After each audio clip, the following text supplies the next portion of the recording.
بسم اللہ الرحمن الرحیم۔ موجودہ حکومت کو 5 سال میں کتنا غیر ملکی قرض ادا کرنا ہے؟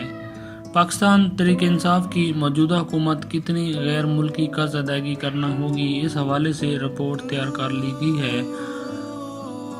ٹی وی نیوز کو حاصل ہونے والی دستاویزات کے مطابق موجودہ حکومت کو 5 سال کے دوران 37 ارب 63 کروڑ ڈالرز کی غیر ملکی ادائیگیاں کرنا ہوں گی۔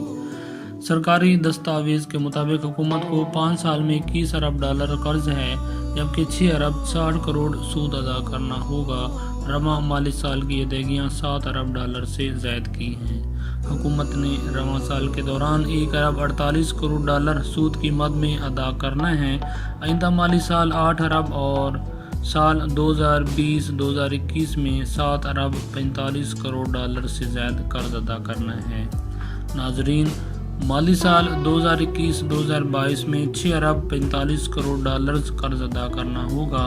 حکومت کو مالی سال 2022-2023 میں 6 ارب 49 کروڑ ڈالرز کی ادائیگیاں کرنا ہوں گی۔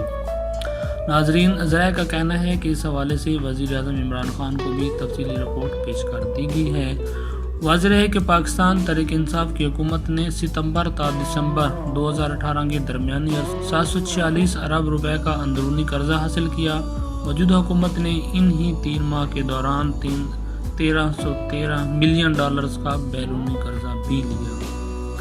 ٹی وی نیوز کے مطابق وفاقی وزیر خزانہ کی جانب سے یہ تفصیلات مارچ کے مہینے سینٹ کے اجلاس میں پیش کی گئی۔ ایمان بالا کو وزارت خزانہ کی جانب سے بتایا گیا کہ سعودی عرب سے 3 ارب ڈالرز موصول ہوئے۔ وزارت خزانہ کے مطابق چینی حکومت نے 298 ملین ڈالرز دینے کا بھی وعدہ کیا ہے۔